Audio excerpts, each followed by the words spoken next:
For the Life of the World is a production of the Yale Center for Faith and Culture. For more information, visit faith.yale.edu. This is For the Life of the World, a podcast about seeking and living a life worthy of our humanity. I'm Evan Rosa with the Yale Center for Faith and Culture. Hello, friends. Thanks for tuning in, and a belated Happy Thanksgiving. We thought during this Thanksgiving week, we would draw together a few contributions from a variety of perspectives, all on gratitude. After Miroslav shares a few reflections, he's going to be followed by a theological ethicist, a professor of literature, and a research psychologist. We thought it'd be interesting to invite these women to share from within their particular interests, their particular fields of study, their view of gratitude. They offer insights and stories about the place of gratitude in a flourishing life, even in a very challenging year to be grateful. Hope you enjoy, and here's Miroslav.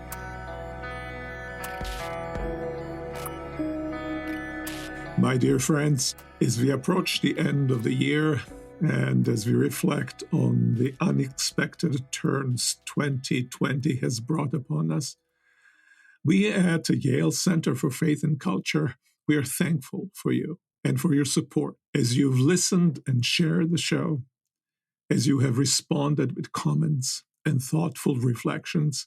I'm grateful. And I'm grateful to you not just as listeners, but as people who are called to the same purpose and vocation as I am, to envision and pursue lives that are worthy of our shared humanity. And to me, and also to many of you, pursuing such lives means placing Jesus Christ at the center of our lives, opening ourselves up to the Spirit of Christ, who is the Spirit of life. For all of that, I'm grateful. Perhaps this year, the celebration of Thanksgiving may feel more like a challenge. Many of us cannot shake the feeling that the world has in so many ways gone wrong. If you live in the Western world, you may even think that 2020 is the worst year since the World War II. How can we be grateful? Can we see the good in the world for which we can be grateful? Or have the dark clouds that hang over us taken all the light from what is good and pulled our gaze towards their darkness? When we read the first pages of Genesis, we see the goodness of God's creation displayed. The world that we encounter there elicits joy and gratitude. But when we look around us, when we look inside ourselves too, we seem to see very little of what is good. Complaint comes easier over our lips than does gratitude. But what exactly is gratitude? What is its place in the flourishing life? Some think that gratitude is a kind of a payment of debt to the giver for the gift we have received. Repayment with words of thanks, and repayment also in kind. Other things of gratitude, not so much as an obligation toward the giver, but as a kind of strategy for improving one's subjective well-being. Grateful people are happy people. Therefore, let's be grateful to be happy. I think that gratitude is better described as joyful recognition that we have been recipients of something good that we don't deserve. In being grateful, we acknowledge that what we have received is truly a gift rather than an entitlement. We see both the benefit it provides, and we see also the goodness and worth of the giver. And we offer our gratitude. We recognize all of this with joy. So you can even say that gratitude is joy over the giver, joy over the gift, joy over having received the gift, and having been set into a relation to the giver, a relation that is marked by freedom. Friends, in this time, we must acknowledge the difficulty of remaining in joyful recognition of the gifts in our lives. Indeed, difficulty of seeing life itself as a gift. And yet, when we take time to look for gifts in our lives, when we stop to absorb their reality as gifts, we will discover that joy will spontaneously rise in the depths of our hearts, the dark clouds above us notwithstanding. Maybe it will be a weak joy, joy enveloped in sadness, but still joy of recognizing the good that is in our lives, that we have not deserved it, and that it has come to our lives through generosity of others. It is with this sense of joyful recognition that I offer you thanks. We are grateful to God for our work. We are grateful to you, our listeners, for receiving it. We are grateful that we can work together to envision and pursue lives worthy of our humanity. Enjoy this episode. And of course, big thank you to our contributors, Jessica Hooten Wilson, Sarah Schnitker, and Stacey Floyd-Thomas.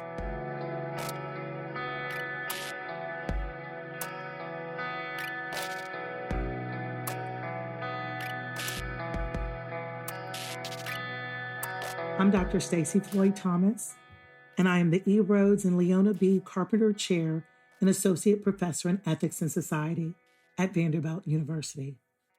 Every year, Thanksgiving marks the season of gratitude.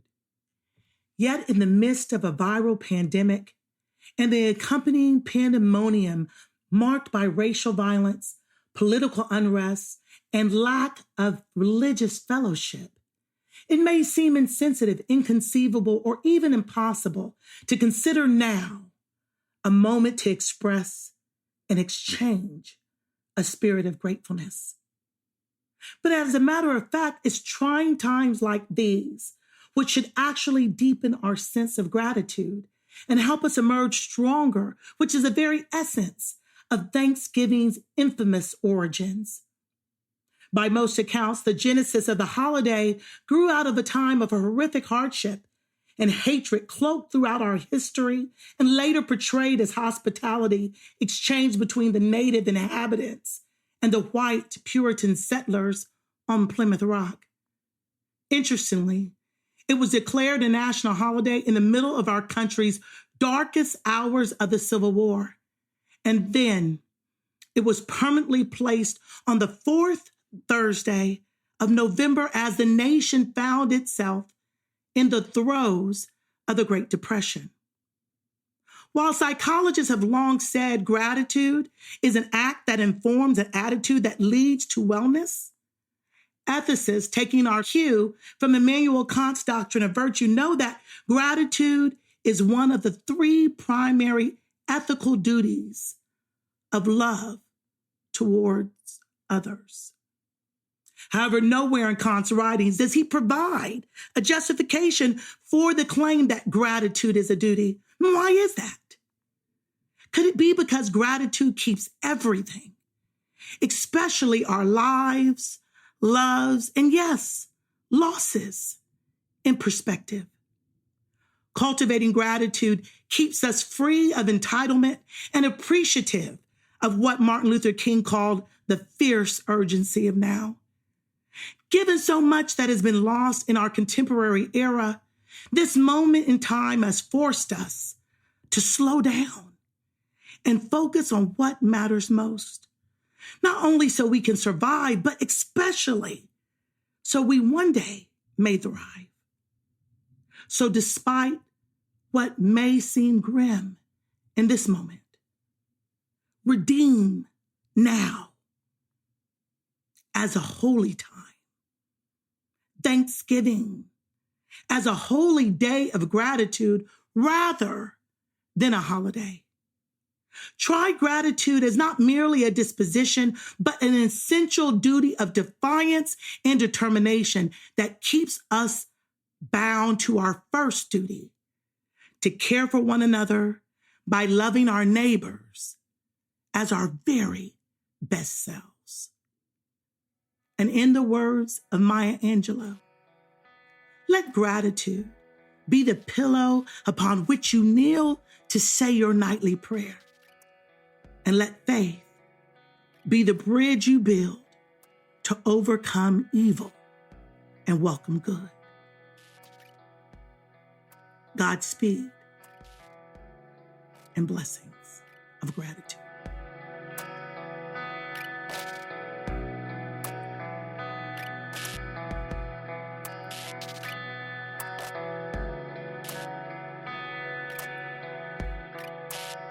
My name is Sarah Schnitker. I am an associate professor of psychology and neuroscience at Baylor University in Waco, Texas.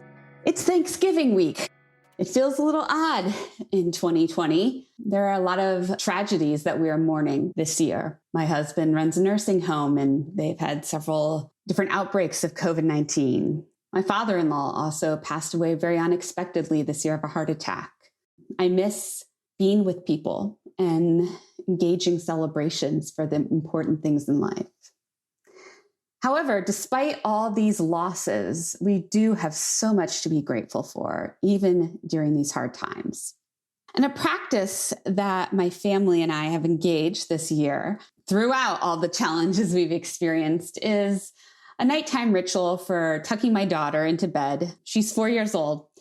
Every night we come together and say our prayers. There's a strict routine here whereby each person prays to God, starting with the things for which they are thankful, and then moving on to requests and other types of adoration. Now, I have to say some nights, especially for my husband, it's really hard to find thanks, yet we've always managed to do it. And it's really interesting, too, that we engage this practice of gratitude in our prayers together, rather than just as an individual self-help activity. Sometimes I will admit I do gratitude to get myself out of a bad mood, but this nighttime activity really is about telling God that we are thankful to Him for His provision in our life and His good gifts. I have to remind my daughter that we are praying to God. You're not just telling me, let's talk to God together. As a psychologist, there's an interesting question here. The question is, do our gratitude practices differ in their effects on our well-being if we practice them as prayer and speak them to God versus as self-help psychological tools to make ourselves feel better and happier? A couple of years ago, a student and I, Kelsey Richardson, when we were together at Fuller Theological Seminary, we decided to experimentally test this question. My family is not the only one who practices gratitude in prayer.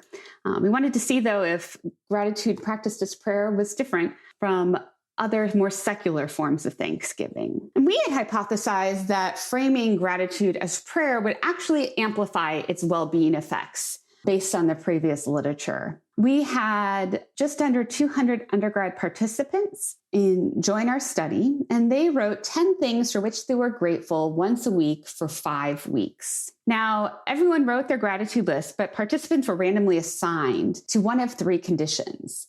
In the first condition, they read their thanks aloud to themselves. In the second condition, they read their thanks to another person after completing their list. And in the final condition, they prayed their thanks aloud to God. And we were really curious to see if this praying to God condition acted differently. And indeed, it did. Participants in the prayer condition experienced a decrease in negative affect. Participants in that prayer condition who also exerted high effort, they showed gains in gratitude, positive affect, and hope across the course of the study. One thing to take away here, though, is that our prayer condition was different than both of the other conditions of the social, reading your thanks aloud to another person, and reading your thanks aloud to God individual condition. So the non-significant effects of that social condition suggests that the mechanisms explaining prayer are not just about the fact that you're thanking someone else, but that you're actually thanking God and that you're engaged in a sacred exercise. And so I'd encourage you all, as you practice your Thanksgiving, not just to think about the things for which you are thankful, but to actually thank God for those things as someone who can give many good gifts.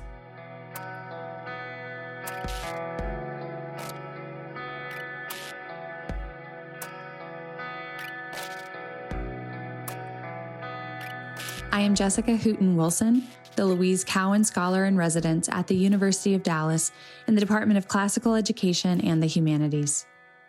The year 2020 seems to offer us more opportunities to complain and lament than to be grateful. When we conceive of gratitude as a virtue rather than an emotion, we see it does not depend as much on circumstances as it does on our imagination, our practices, and our habits. So how can we cultivate a gracious imagination in which we practice receiving and extending grace, especially when we do not want what we have been given? For ultimately, that is the real test of gratitude, is it not? Our courage is tested when we are threatened, our magnanimity is questioned when we are exalted, and our gratitude is proven when we face what appear to be trials. If you've ever read Corrie ten Boom's The Hiding Place, you may recall the scene when she and her sister thanked God for the fleas. The two sisters were arrested for hiding Jews and confined to Ravensbrück concentration camp. Shortly after arriving, Corrie is pestered by fleas and cries out to her sister, "Betsy, how can we live in such a place?" Ever the saint, Betsy prays the question to God, "Show us how." Corrie recalls, "It was so said matter-of-factly, it took me a moment to realize she was praying. More and more, the distinction between prayer and the rest of her life seemed to be vanishing." Then Betsy rushes Corrie to reread the scripture passage from the morning. Covertly, Corrie draws out her contraband Bible and reads from 1 Thessalonians 5:18. "Give us thanks in all circumstances." Interrupting her, Betsy demands they start a litany of thanks. Ever skeptical, Corrie follows her lead. Thank you, Jesus, they were bunked together, and that their Bible was not discovered during inspection. But when Betsy prays, "Thank you for the fleas," Corrie stops her. "This was too much. Betsy, there's no way even God can make me grateful for a flea." But Betsy insists, "Give thanks in all circumstances." It doesn't say in pleasant circumstances. Fleas are part of this place where God has put us. After weeks residing at the camp, the sisters go unchecked and leading covert Bible studies. They are astonished that the guards never seem to catch them. In fact, they never enter the bunkhouse. Providentially, Betsy overhears a conversation between guards about the reason that they stay away. It was because of the fleas. The story is a beautiful example of practicing gratitude for what causes suffering or what is experienced as a trial. The sisters do not pray for God to remove the fleas despite how bad the fleas are. They do not pray that their hardship be mitigated despite how atrocious the situation. They offer thanksgiving for the difficulties because they trust in God's sovereignty. While the sufferings are not good, God is using them to lead us and others to Him. Because of all that we have endured in 2020, it is a good year to remember that all is gift. Even sufferings of many kinds are gifts if we offer them up and allow God to redeem them. During these times, we should turn to the wisdom found in prophets before us who survived such difficulties, as well as the poets of our own culture and our own time who are able to look to the past and also to help us look forward in hope. We must cultivate a gracious imagination that sees all as grace, and then practice incarnating the gifts we have received by extending grace to others.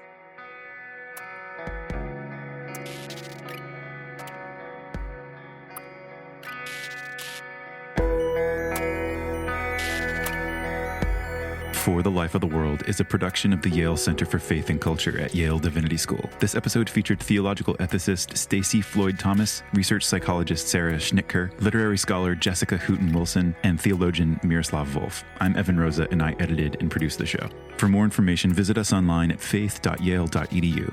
We produce a new episode every Saturday, and you can subscribe through any podcast app. And we're grateful you gave us a bit of your time this week, and we hope you're finding something educational and something that opens and clarifies your perspectives on the world. Now, I've asked you to share a review and rating before, and I'll do it again today, but I'll also read one of our more recent reviews from about a month ago. This one is from Donnie D48. So much is happening, and our society has rules where we often check our deepest meaning systems at the door. This works until a year like this year, when we need to draw on much deeper resources and we want a way to connect as a community. This group seems committed to softening these isolating norms and showing us all what it could look like to do so with love and respect.